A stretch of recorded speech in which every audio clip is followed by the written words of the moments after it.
Joe Varnadore here with NoteExpo, and I am super excited to be here today with Chaz Guinn from Revolve Capital Group. He is the president and managing partner. How are you today, sir? I'm doing great, Joe. Grateful to be here. Thanks so much. So we have a lot of great stuff to talk about. So why don't we jump right in? Why don't you tell us a little bit about what Revolve is all about?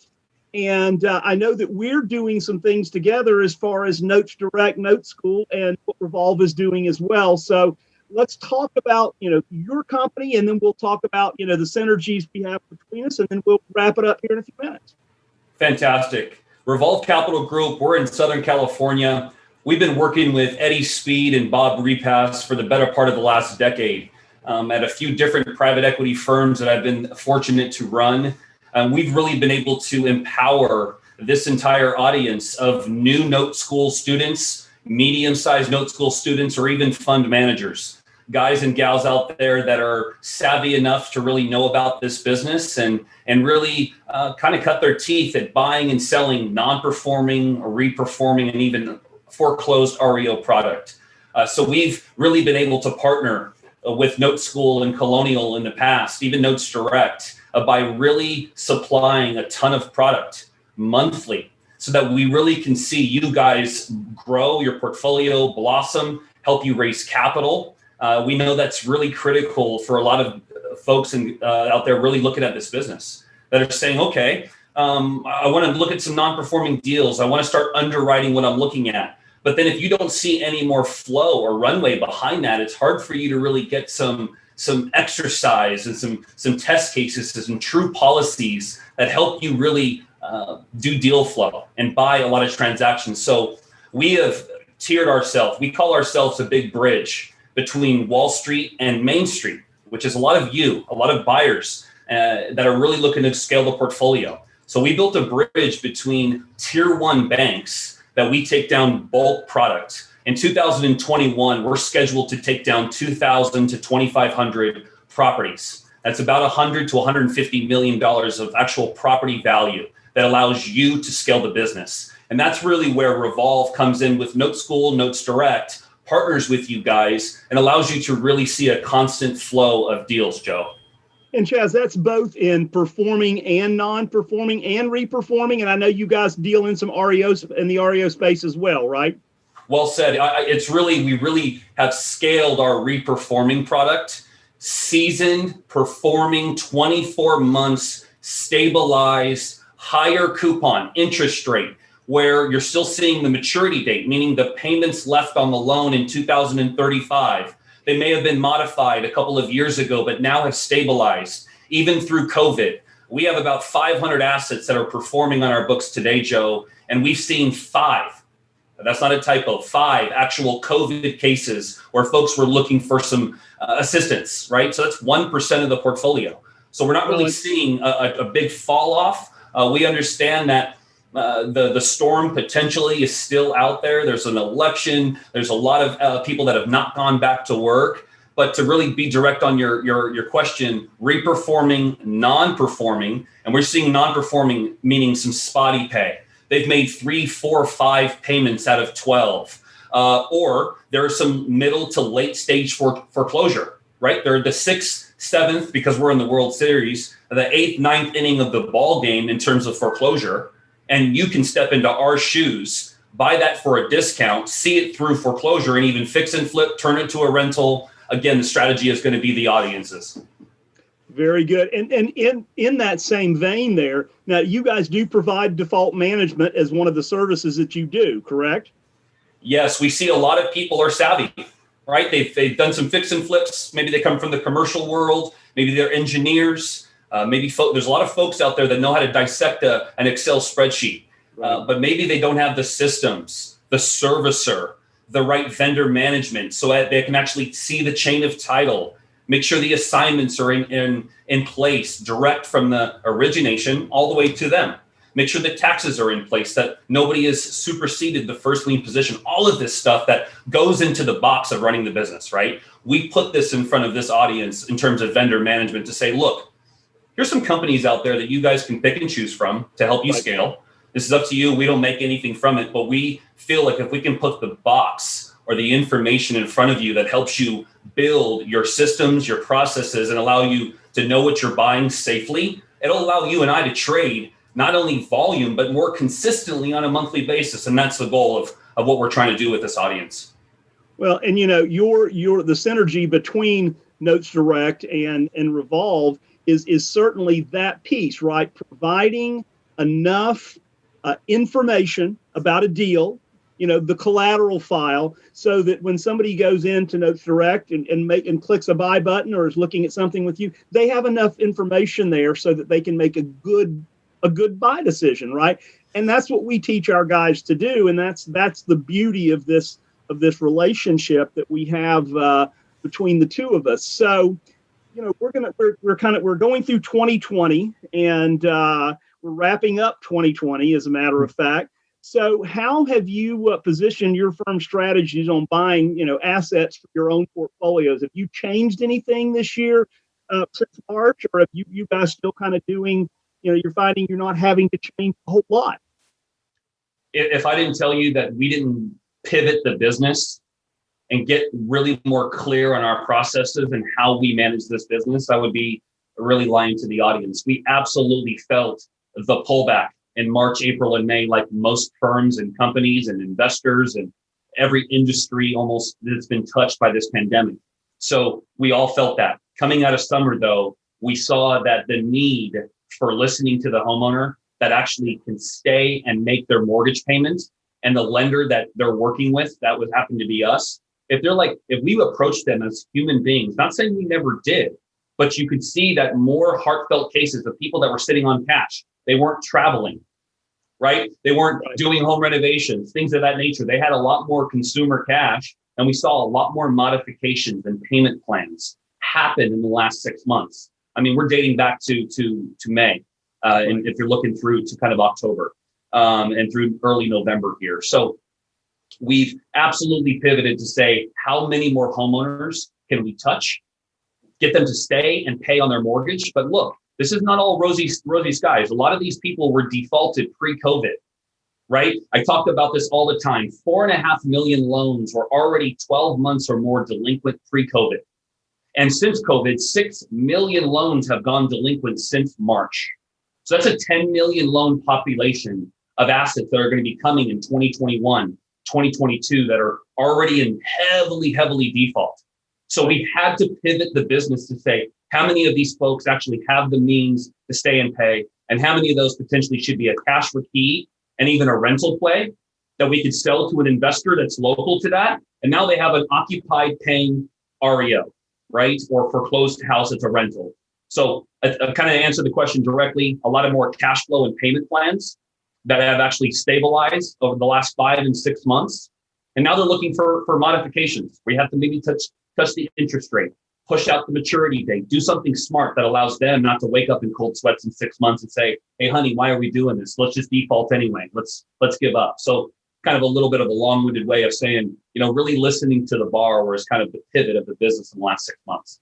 And Chaz, I had to smile when you started this, when we were talking about this question, because you feel the same way. And we didn't talk about any of this before we started, but when you talk about the human side of this business, I think that, that is, I love that, because we can change, somebody's life when either the banks and the feds chose not to, right? We can get into that human side, and you're like we are, right? We would prefer to have a reperforming loan than to have the house, right? That's the space that we're in. So I appreciate the fact that that you said that.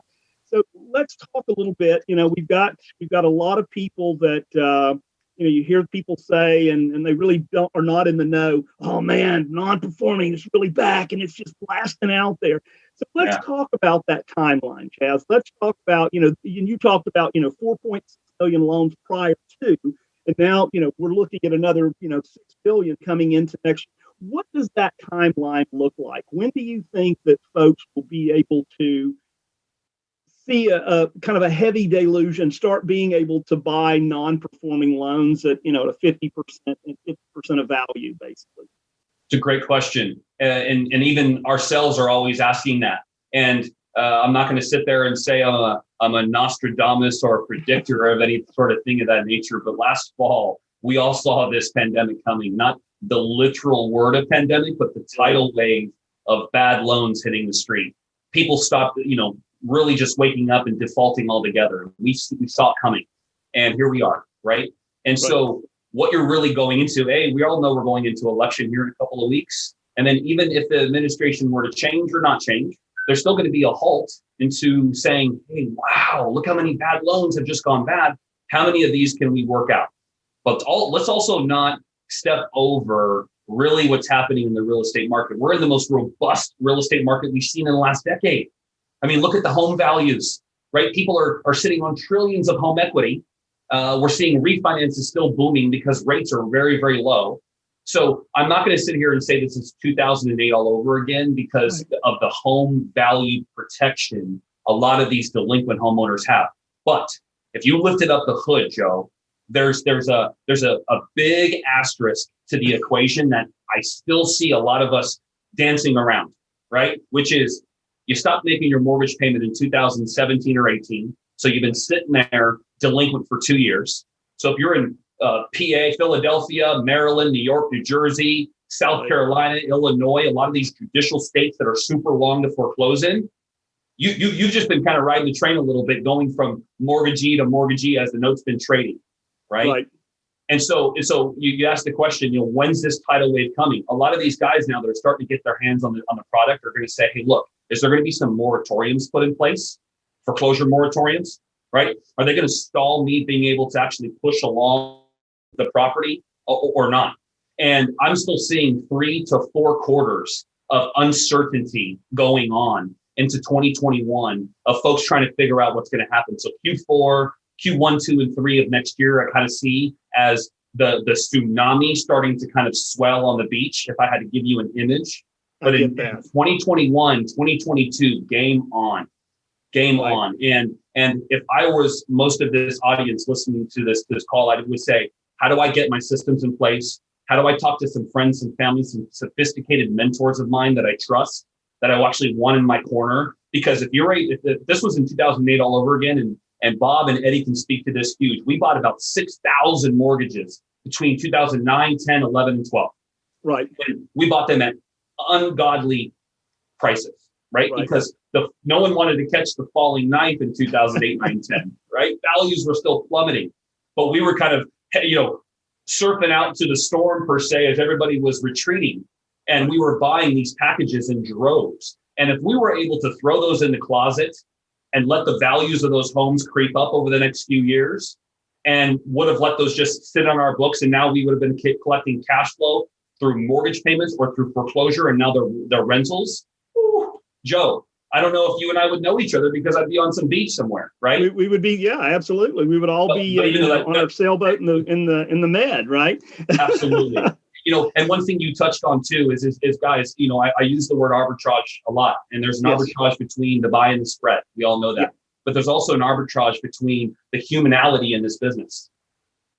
A lot of these people know how to dissect in Excel, like I mentioned. A lot of these people know how to rip and roar through a deal, right? But what's happened is the human element has been completely lost in this business, where it was originated. There was a divorce, a health scare, a loss in the family, some financial hardship happened. And somewhere, some way in that journey, nobody cared anymore. Right. And now it's been collecting dust and trading around and not being fixed. Right. And this is where I feel like, Joe, this is everybody's opportunity here to jump in, buy stuff safely. Right. We know that if deal 1 doesn't go well, deal 2 and deal 3 will never be had. We know this. Right. But if you can buy safely, load yourself up with good, credible sellers, good people like Bob, Eddie, and this entire staff, then you should be able to get yourself out of the gate in 2021, 2022. It's going to be on. Well, we're certainly not going to wake up one day and this is all gone away. This is, we call it at Note School kind of a crash let's not call it a crash, but this is all moving in slow motion. And we've got a couple of years. I mean, look at what it took to resolve this '08 thing. This '07, and it's still going on, right? With some of the non-performing stuff. They call it legacy now. Yeah, that's right. That's a good way to put it. So let's talk quickly about some of the things that Note School, and you've touched on that, and Revolve is doing together. So just talk a little bit about that and what that looks like. Yeah, what that looks like is we really have been establishing our track record over the last couple of years since we opened our doors in the summer of 2018. We knew that if we couldn't be a consistent supply of product for you and your portfolio, there was going to be very few stuff that we could do together. So we've really been establishing who we are with Wall Street, which has now allowed us to have consistent supply of product. We have been able to establish ourselves now with institutional capital, so we can get ourselves to be big enough to make this thing have some serious legs to it and runway. And now what Bob and I and Eddie, we have been talking about is how can we now begin to position Notes Direct and this entire audience with new portfolios on a monthly basis, right? So small enough deals that allow you guys to wrap your arms around what you're seeing, and the product size and the product offering will be different. There is going to be reperforming, non-performing, late stage non-performing in terms of foreclosure, meaning option dates and sale dates that are already set on the file. If that's not for you guys, then you're looking, hey, I'm looking more to take my IRA and my 401k and kind of position some of that capital and actually have it be safe and passive income for me, then what better than a reperforming mortgage that's paying you passively and hitting the mailbox? Absolutely. So what we're going to be doing, Joe, is starting as soon as we can, as soon as we buckle this up and have a nice seamless process to roll out, is we're going to start putting monthly portfolios onto the site and allow this audience to have a stream flow of product.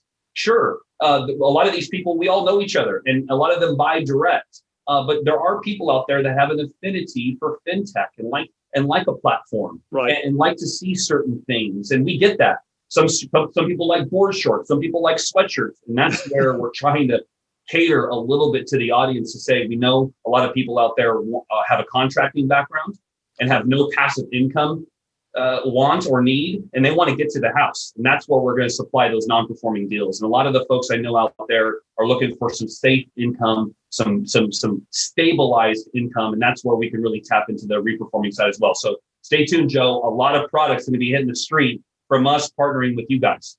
Well, and that's great news, because Chaz, what we know is when somebody chooses to get into the business, whether it's bricks and mortar or notes, there's three concerns they have. Number one is can I get inventory, which we can check that box off, right? Number two, can I get how do I know that I'm buying the right thing with education? Boom, we can check that box off. So I heard you saying is get your capital partners ready, raise your capital. And if you will do that, you will position, you will be in the right spot at the right time. And that's really that's the dream we all have, right? We're always raising capital. This is a constant thing that we're always doing, whether you're a smaller investor or even a bigger investor, right? You're always capital raising. So I hear this question all the time. What's up with the election? What happens in the administration? What about the other sectors that have been hit? How does that affect your market? Things of this nature. Guys, this is now my second big, great recession that I've seen. I rode the wave in 2008. And to be frank, we made the most capital and also bought the most loans during that period of time. And here we are in 2020, and we're seeing another similar tidal wave coming. And This is where we have consistently are talking to multiple different backgrounds of folks and saying, what happens if the Fed and Fannie and Freddie do this, and that?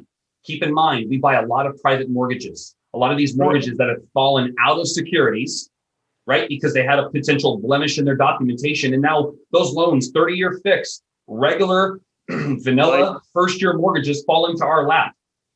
So I can't tell you, Joe, how many times I face folks that are like, hey, what are you guys up against? What are you now going to see in the market? And I'm saying, this is the only one of the few markets outside of technology, because technology is booming, because this is what I believe this pandemic just birthed. This pandemic just birthed opportunity. Even though it's being masked in a pandemic, I'm seeing innovation being really, look at Zoom. Look at this innovation that we're doing. Absolutely. That I didn't have. I'm not seeing you today, Joe, which I'd much rather grab a beer and see you. But me too, man. Right. But hey, cheers. I'm doing that from the comfort of where we are. But that's the birth of innovation and technology. So what I'm seeing happening here is we're going into 2021 and 22. The real estate potentially could have a potential dip, as what everybody's trying to forecast. But what happens when you buy real estate at 50 cents of the value, right? And now you're sitting there as the bank, right? There you go. So the market would have to crash, what Joe, 50%? Right, yeah. And if that happens, we have a whole nother set of problems that would go on with that, right? Absolutely.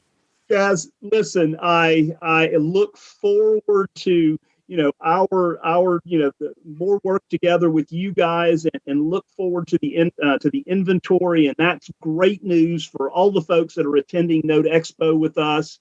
So final words as we sign out.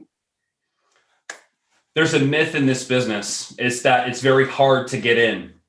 I don't know the right seller. I don't know if they'll take my call, or I don't know if my question is too stupid, or I don't know if I should do this or that. And we have really grown up a lot of investors. I'm talking to the tune of 5,000 investors over the last decade, that of people that have never bought a mortgage before in their life, or a note. They didn't know a servicer. They got all these systems in place. Now I have potential clients now that are managing 15 and 20,000 mortgages, right? So that's a dream story there that I shared with you, but we are a friendly seller. These gentlemen that are put on this conference are the 5-star class of this business. And we want you to know that it's here to stay. It's been now over 12 years strong of buying and selling on a very active pace. And there's a very kind and friendly way to get into this business, do it safely, so that now you have a runway and a consistency for the future. So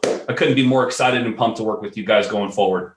Ladies and gentlemen, Mr. Chaz Guinn, Revolve Capital Group, make sure and check them out. Chaz, we're looking forward to a great expo, and thank you so much for participating. And man, we look forward to 2021. We will see you soon. Thanks so much. Thanks again, Joe.